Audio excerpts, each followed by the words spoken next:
Roll Tide, everybody, and welcome back. We love to see all you guys here on Cover Crimson Daily. That's Clint Lamb. I'm Mick Gillispie, brought to you by Pearl River Resort. We got some more of your questions we're going to chew on, and we're going to talk Alabama. We do it every day, so thank you for being here. Like, subscribe, thumbs up, all the things that we ask you to do on a daily basis. And let's get the show started.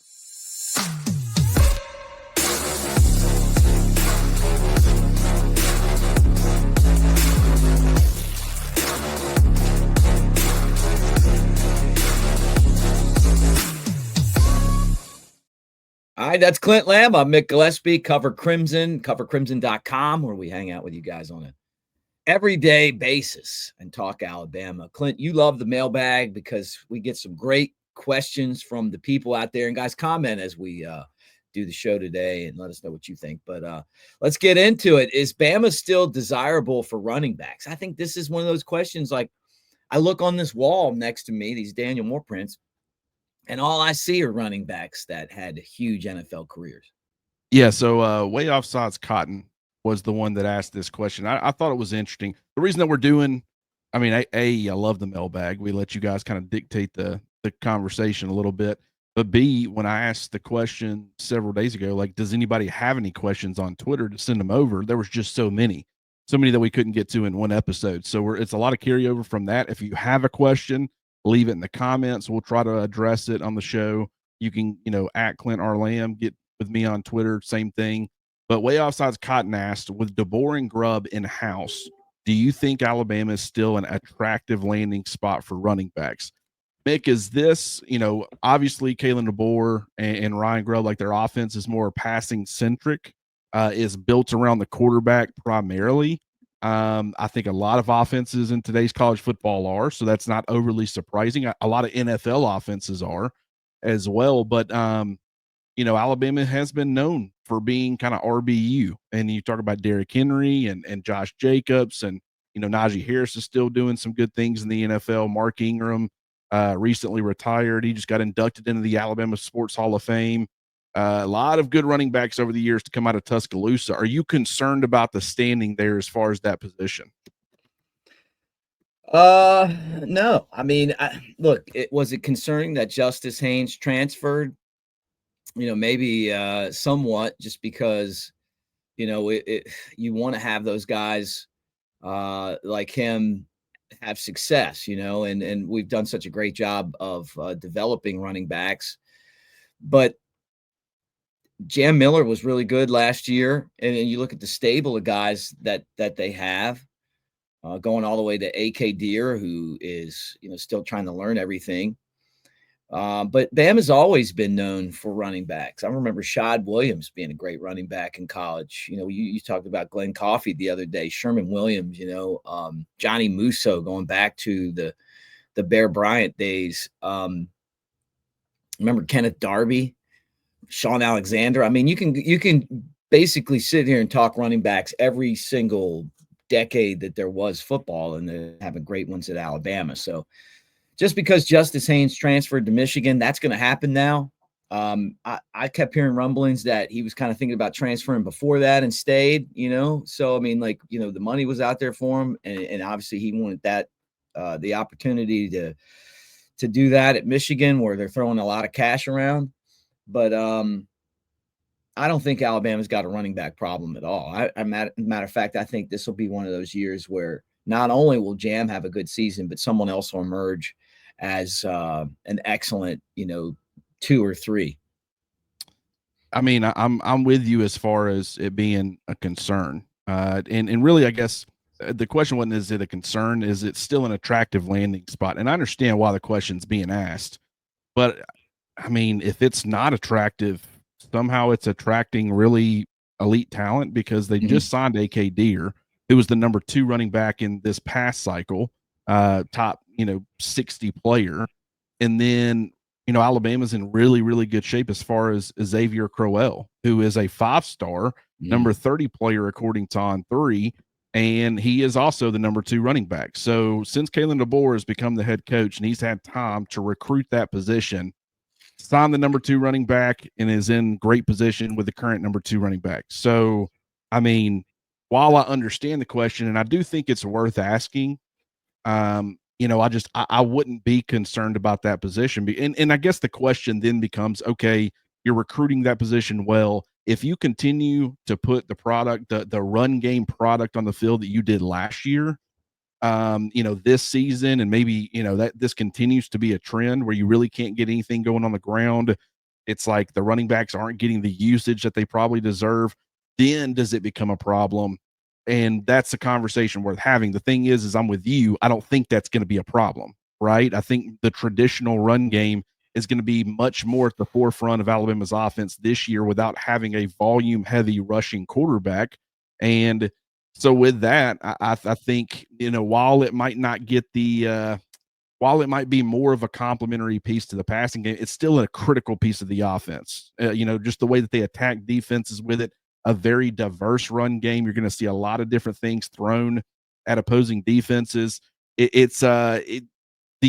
key to the game there is efficiency. And I think as the offensive line gels and it gets better, and you see that, the passing game become a much more consistent threat, I think that's going to open up opportunities for the rushing attack. And I think that that's going to bode well for Alabama's running back. So I don't think it's going to continue to be a problem, certainly not to the extent that it was last year. And as far as recruiting right now, they're recruiting that position, almost as well as any other position that they're recruiting. When you talk about, you're not going to take multiple guys like you will in the secondary because there's only one starting spot. So, a question worth asking, but I wouldn't be overly concerned with it. Yeah. Well, let me throw a couple shout outs real quick. Hold on, Clint. Yeah. Bobby Marlowe, 1951. You remember him? Alabama running back, the great Bobby Marlowe, Cotton Clark, Tony Nathan. I mean, you can sit here, Saran Stacy. Think about how many dudes have been through here, right? Not just the Saban era guys, but I hope they get Crowell, because the recruiting part of this and the in-state recruiting part, to me, is one of the most important things that I'm going to kind of judge this coaching staff on, and he's, to me, a must get. How do you feel about it right now with where, obviously, that their transfer portal recruiting class, it's not sitting up there at the top of any list, but I think for the people who have been paying attention, Alabama got the right guys in there. Mm. So, it's not getting nationally recognized, but I think it was better than a lot of national people realize. But how do you feel about how they are doing on the recruiting trail? Obviously, you got to close on some of these guys, but they're trending with a lot of really, really good in-state talent and a lot of really good talent in general. Well, look, DeBoer said that the transfer portal to him, it's not just filling needs. I mean, he's got to have people that fit the culture. And so he's kind of stuck by that. And I think that's important. I mean, last year it felt like that culture needed to be a little more disciplined, but he was going from what Saban did to what he does. And for him, I think that he's got to have players with his style that are self-motivated, that guys like where the players, they talk about Michael Penix all the time, the Atlanta Falcons quarterback, but it was with him at Indiana and at Washington, and kind of the leadership that he brought.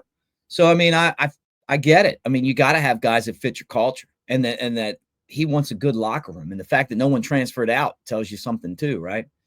But the in-state recruiting, to me, Bama has a long way to go. There's a lot of spots open.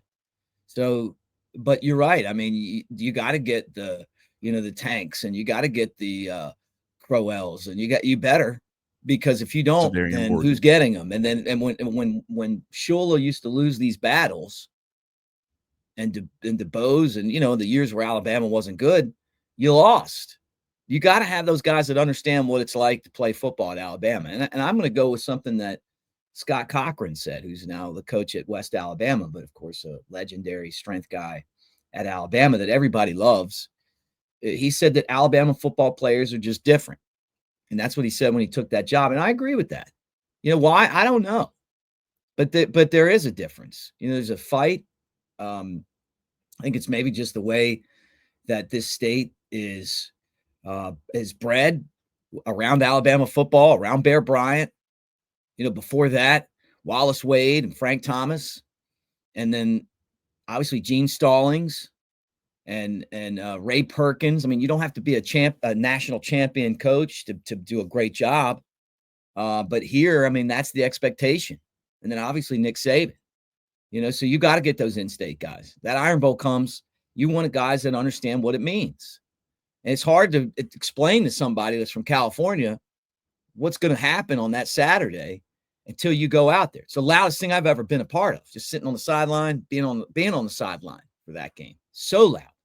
So I think that you got to get the in-state guys. They're trending in the right direction. They've got to finish it off. Well, I think with culture, and that's such an important element, and what you're talking about speaks to culture because guys just seem to get it. They seem to get Alabama. But what I will give Kalen DeBoer and company credit for is it's like a lot of these freshmen that they've recruited in this current or this past cycle that's now getting on campus, dogs. A lot of them are hungry. A lot of guys that want it.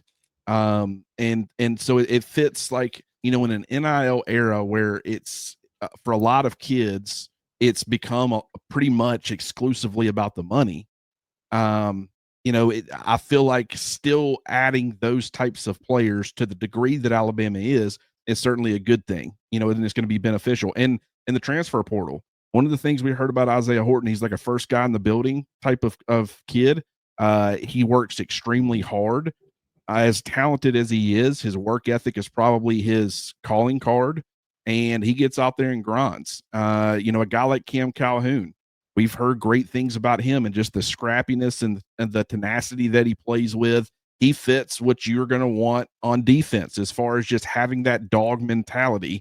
And he could potentially end up being cornerback 4, cornerback 3, cornerback 4, somewhere in that range. And it's like when you've got, a guy like Dijon Lee, he's certainly naturally gifted, but, I still don't think he would be in the spot that he's in right now without a lot of that dog in him. And from everything that we know, he's got that as well. So it's like, I just think Alabama's getting the right guys in the building. They're getting talent, but they're doing a very good job of evaluating character and fit culturally, where you're not going to have any, what year was it? 2021, 2022, something like that. Texas A&M, where they signed one of the historically best recruiting classes of all time, but none of those guys, they were all about the money. They were there for the check. It was a really bad culture, and it actually caused Texas A&M to move in the wrong direction. So, that's certainly something that is, I think that's also worth mentioning. So we had a couple of people bring this up, and I don't even think I got to all, I think it was more than just these two, but these are the two that I pulled. So Troy Sims asked, what are y'all thinking about special teams, mostly the kick returners? I think Mbakwe will be the main guy, kind of like we talked about. Him and I got lunch together. He's a great guy, police officer in Birmingham. And, we've kind of met. I was walking out of Chick-fil-A one day, and he was sitting in his car in the drive-thru, and he said hello, and we got to talking, and we've talked ever since and grabbed lunch. But, yeah, so we were talking about Mbakwe, and that's kind of why he brought that up, just to add context. And then Andrew Dugan, he said, hey, Mr. Lamb, if you had to take a guess at punt/kick returner for this season, who would it be? Mick, do you want to go first, or you want me? Well, I hope it's Mbakwe, because, obviously he got paid after the the threat of going to Ole Miss. And then, I'm hearing that he's kind of disappeared. So, we'll see what happens. You haven't heard anything about him playing wide receiver. I know he's a talented guy. He was one of the most exciting players that we got in that recruiting class. A leader, him and Ryan Williams have been really good friends. Met those guys a few weeks ago. But when you start kind of hearing about the wide receivers, nowhere do you hear about Jalen Mbakwe. Nowhere. Not one person has said, hey, man, you got to see Mbakwe. I've heard that about other guys, but he wanted to make this switch where he was actually a dude on the defense. So we'll see how this plays out. So maybe kick return is a spot where he could contribute. But wide receiver, I'm hearing about Horton. You hear about Meadows. You hear about Latsier Brooks. You obviously hear about all the other guys, but you don't hear a lot about Mbakwe. There's a reason why. And so maybe kick return would be a spot where he could kind of get involved. It's just, he wanted to do this, and then he's moving himself into another position group, and that position group is a lot stronger than the one that he was in before. For him anyway, he was already playing and he was contributing. So there's the type of player at that position that you see with your own eyes, but you see it in the spring. Ajayi Hall, Christian Leary, guys like that. And that was guys having really, really good spring games. And then also John Mechie as a freshman. But even that, for him, that season he was buried. He was probably ready to contribute and would have contributed, but you had a bunch of guys ahead of him. Understandable. But with Ajayi Hall and Christian Leary, it was like, okay, the 8A was like it wasn't an accurate representation of where that player was trending. So you've got that side of it. But then you've also got the side, the Trayshawn Holdens of the world, who leading up to, a couple of years ago, we're hearing buzz about this guy. They're posting that the official Alabama football Twitter account is posting clips of him making miraculous sideline catches.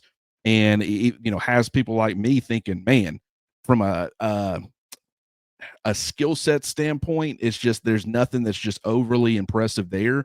But you're hearing all kinds of buzz and you're seeing some of these crazy plays and you see the size and it's like, man, maybe he can end up being like a Laquan Treadwell type of player. And then just the season doesn't accurately reflect what that hype was about. So sometimes not hearing about a guy because are some examples of players that you didn't hear a whole lot about that ended up being much bigger, better contributors than we were realizing. So sometimes it's just, like Jalen Hill was potentially another one of those. We've heard he's moving well, but outside of that, like we haven't heard all this guy's making crazy plays or anything. But I think when you kind of just look at how, where he was lining up, who he was lining up with in a lot of practice clips and what we saw on A-Day, you end up, he's probably going to be a pretty big part of the rotation. With Mbakwe, I will agree with you. He's a guy who's making a transition. Now, he played some receiver in high school. It's not like it's completely foreign to him, but he was a do-it-all weapon on both sides of the football. And last year, he spent his entire freshman year focusing on the other side of the football at cornerback and developing there. Finally starts to get comfortable playing one position, and then he makes a switch. Now, my hope for him is that he realized that by doing that, that's fine, but you've kind of hit the reset button as far as your development is concerned. Now it's about mastering everything that you need to master about playing the wide receiver position at a high level on the college level, because it's not just out athleting everybody at this point. He's still going to be a premier athlete, one of the better athletes in the field every time he's on the field, but it's not, you can't win consistently by relying on your sheer talent anymore. You've got to be more nuanced than that. And I hope he understands that, because when he decided to make this move, it's like, okay, maybe he can get involved. And I do think to an extent he could be involved. I think they can do some different things, maybe have specific plays for him. We talk about the Jets and all that. But I think more so right now for this season, the focus needs to be, okay, let me be a part of the rotation, even if it's a very small part of the rotation. Maybe if an injury happens, my role increases, but I focus on getting better myself and where I'm ready to rock and roll come 2026.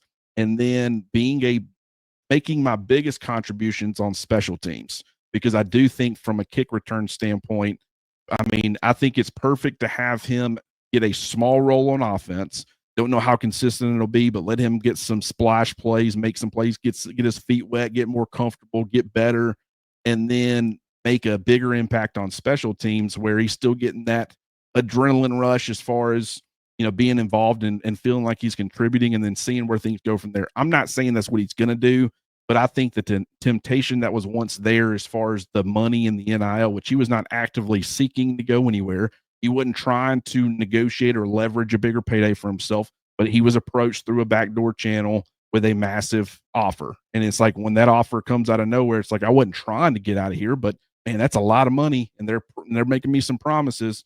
It's like, that now that side of it, I think, has been remedied. I do think that he probably understands it's not going to be a massive role this season, but he would be the guy for me for kick returner. And then I think Cole Adams, with the way I see a lot of this trending, and I talked about it in my depth chart projections, which I will be talking about with Jimmy. Jimmy's got some stuff going on. So we're not going to be able to do that this week, but early next week, as soon as he gets back, we plan on breaking down my depth chart. I'll have the defense out too by that point. But on the depth chart projections, I mentioned, Rico Scott being my wide receiver 4 behind the 3 starters. I think Lotsier Brooks is going to be involved there. I think Jalen Hill is going to be involved in the rotation. And the 2 kind of guys who I think could be in the rotation, but I'm starting to kind of, if it's going to be 5 or 6 guys, I think they're the kind of odd men out. It was Cole Adams and Jalen Mbakwe, at least for now. And so, you put one at kick returner, the other one you put at punt returner. And, Cole Adams is very reliable. Set yourself up as far as field position, not necessarily from a dynamic return standpoint, even though I think he could be pretty good in that area. It's more so making sure that special teams doesn't get you beat and doesn't put you in any sort of catastrophic situation that causes you to lose a game that you would have otherwise either won or, been very much in the conversation to win. So, yeah, those would probably be my top 2 choices. You got anything else to add? Yeah, show's brought to you by Pearl River Resort, Philadelphia, Mississippi. Hour and a half from Tuscaloosa, 2 hours from Birmingham, 2 hours and change, from around anyway. It's like Vegas, and it's a short trip, and it's easy to get to. And they have a sports book, just like they do out in Vegas. It was just there. And in a lot of ways, I like the sports book at Golden Moon Casino, the Timeout Sports Lounge, better. I didn't have to pay for a chair. Drinks are definitely more affordable. Got all the things I want to watch on TV. There seems to always be a spot for me. You got the window, which is easy to get in and out of. You got individual kiosks. So it's fun, man. And you got all, everything coming up this summer, including the Kentucky Derby. Oh, wait, that was last week. It's the Preakness, part of the Triple Crown, right? I love it, man. I told you guys I did 4 horses, the 4 horsemen, and I ended up second on one of my horses. But anyway, you can do all that there at the sports book. If you like golf, Dancing Rabbit Golf Course, it's the Augusta. You can play the Azaleas, the Oaks, 2 18-hole masterpieces, multi-million-dollar facility. It's awesome. Really, really beautiful course. You don't have to be a member to do it. And then Geyser Falls, the water park, did a show from there last year. Didn't get a chance to even go through the water park. Maybe I'll do that this year. But I want you guys to know that Pearl River Resort is there. They got everything you need. And we appreciate them so much for being here. All right. I was looking at some of Jalen Milroe's records, and he broke a lot of records running, scoring touchdowns and all that. He's gone now. But he was like Alabama's running back last year. Could the quarterback running still be a factor? So this question comes from 18-time national champions, great name, on Twitter. And it was, do you expect the QB run to still be a featured element of the offense, or will it look more like the 2023 Washington offense? I think that it's going to be, you're not seeing the quarterback run go away. You will see some design quarterback runs, but I think more so the quarterback run is going to come off script. It's going to come on, plays breaking down, Ty extending, or Austin Mack extending, or Keelan Russell. Like, they're all capable. They're all mobile. And so you'll still see that be a part of the offense. But as far as the volume side of it and the quarterback being a massive part of the designed runs, I don't think that's going to be. I think the quarterback's responsibility more so is going to be throwing the football and running the football when things break down. I think that's going to be 90% of what they do. Running backs are going to be the ones that are designed to actually get the runs, I guess is the easiest way to put it. And I really don't see a scenario where that changes, because the wide receiver room, like these quarterbacks, Ty is probably the one that wants to scramble the most. He had that backyard style of football, that improvisational style back in high school, and he's still got some of that. Anytime he's come in, you've seen him do some of those backyard football types of things. And it's not Johnny Manziel level, but it's certainly to a point where the kid can make some plays in that area. But everything's going to be focused on the passing game. And I think that, when you've heard Kalen DeBoer talk about the offense, he's made subtle comments that was not trying to take a shot at anybody, but just the what the receivers kind of went through last year, as far as the inconsistencies in the passing game and the number of guys that you could consistently get involved in the passing game, and just some of those issues. If the quarterback run was still going to be a big part, a featured element, which is what the question is describing it as, then, I don't think he's making those comments, and it just doesn't fit the skill set. Even a Keelan Russell, mobile guy, can definitely make plays with his legs, and can even be, pretty dynamic with his legs at times. But he wants to win from within the pocket. He wants to, when he uses his legs, he's more so looking to extend rather than run. And it's just, that's very different than really what we saw the last couple of years. Yeah, well, we saw him break a run last year. He just forgot to get the football over the goal line, right? Was that Yeah. last year? Yeah. Yeah, So well, it might have been the year it might have been before last. year before. Yeah. Honestly, I Anyway, don't remember. he'll learn from that. I love listening to Jay Coker tell stories like that happened to him. Like, and then you get in there and you do it all the time and you get confident and it all comes together. And I think Ty's going to be very Jake like. And I think that's a big compliment. Even if he was here, we'd probably dig him a little bit. But seriously, he was always one of my favorite quarterbacks because of his toughness and his size, his ability to throw the ball, and his love for the game, right? And Ty Simpson brings that. I mean, he grew up around the game. He bided his time. No, he's not from Alabama, but he has stuck it out. And so I hope that that this is his year, and then he makes himself a draft pick. And it goes in the draft. But I think he can run. I definitely do. We saw it when he was playing. I got a feeling though that the better he gets, the less he's going to run. Right. Yeah, I think the more comfortable he gets there, like I said, I mean, just this offense does want to operate in the sense of play within the offense unless you don't have a choice, and sometimes, and I'm not saying that Milroe had a choice necessarily at times, but it's like things were there if stepping up in the pocket, right? Rather than bailing backwards and then trying to bail left or right, which sometimes resulted in sack, sometimes his own naturally gifted ability. Sometimes he could break tackles and get outside the pocket and make plays and do all that, and that was great. But sometimes just stepping up in the pocket and delivering, that kind of stuff was there. You got to play within the offense a little bit more for it to all operate how I think they're expecting or wanting. The last quick question that we got that I didn't include on here was just Bama 4 asked, "What do you think about a Bray Hubbard Ronnie Harrison comparison?" Do you remember Ronnie Harrison? Were you a fan? Yes. Very good player. For me, I think it's pretty fair. I think from a size standpoint, like Ronnie Harrison was listed at 6'3", but I think at the combine he was around 6'2", like 207. So actually pretty similar size to Bray.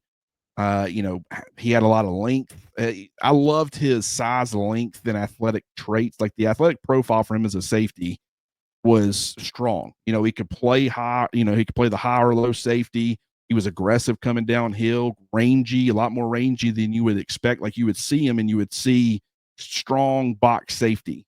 But really, when you lined him up as the single high, he had a little bit more range than you would think. Physical in the box. I did think that he kind of shoulder tackled a little bit too much at times instead of wrapping guys up, but he was a good blitzer.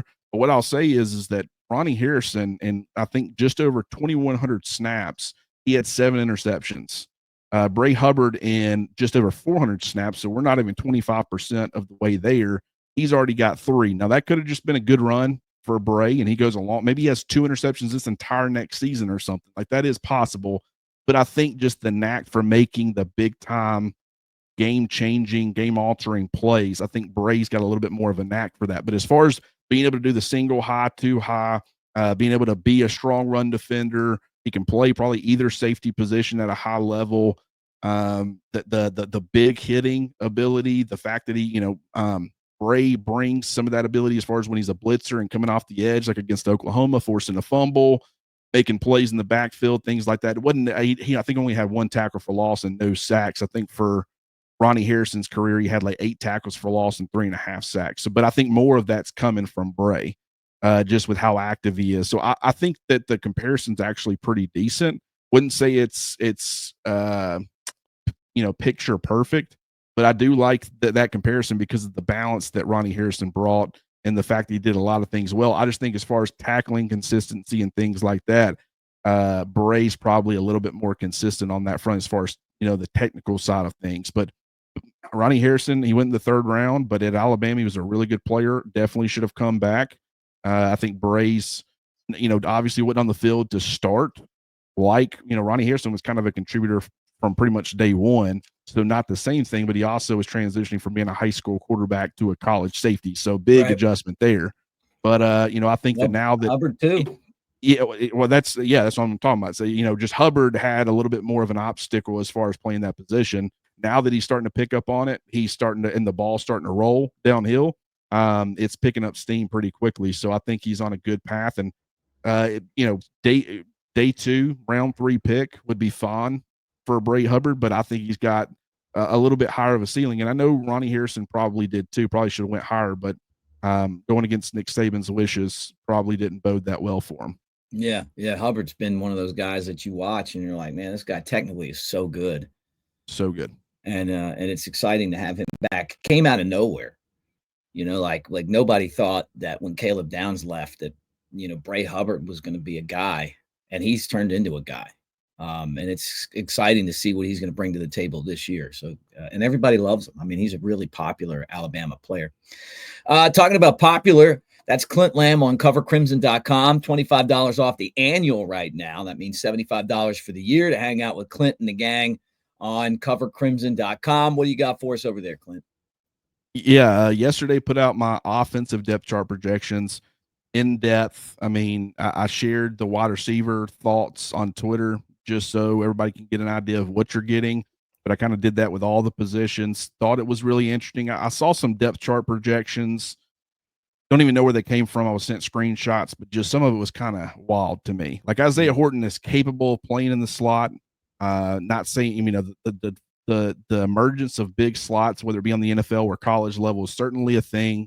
But, when I look at him and I look at what Kalen DeBoer and company have typically had inside, it just really doesn't fit Isaiah Horton. So while I think he is going to see a percentage of his snaps, I think it's going to be more Rome Odunze, who played 80% of his snaps outside, 20% inside. But, that's one. And then, getting the Y's and the H's mixed up and thought it was strange. Michael Carroll was listed as a left tackle on a projection that I saw. And it's like, I guess that's possible, but it was Olas Alinen who was on the left side for the entire spring, and Michael Carroll was working as the second team right tackle. So I don't know why you would randomly flip those, but just, I'll be honest, there is about 15, 20 minutes of the A-Day game on YouTube. Not trying to, Alabama's not happy about that, but I went back and I watched every snap again because I took more notes. And when it comes to my depth charts, I want it to be as accurate as humanly possible. I want that. Some people, they don't care about the mic and the wheel, the mic and the stinger. Like they just put the linebacker somewhere and it doesn't really make sense. It's like you're going to flip them, the free safety versus the strong safety. And even, Kane Womack, was talking about Bray Hubbard yesterday, and he mentioned he's a great free safety, and I'm seeing depth chart projections listing him as a strong safety, and he is capable of playing either. That is 100% true, but I really try to do my best to go through and give people as accurate of projections as possible. The offensive side of the football is already out. The defensive side is going to be coming out probably tomorrow, and then Jimmy and I will be expanding on those some together next week whenever he's able to get back. But that's probably the big thing that I'm working on right now, but we got some other stuff coming down the pipe as well. Awesome, guys. And we're brought to you by Pearl River Resort, and we'll talk to you again tomorrow.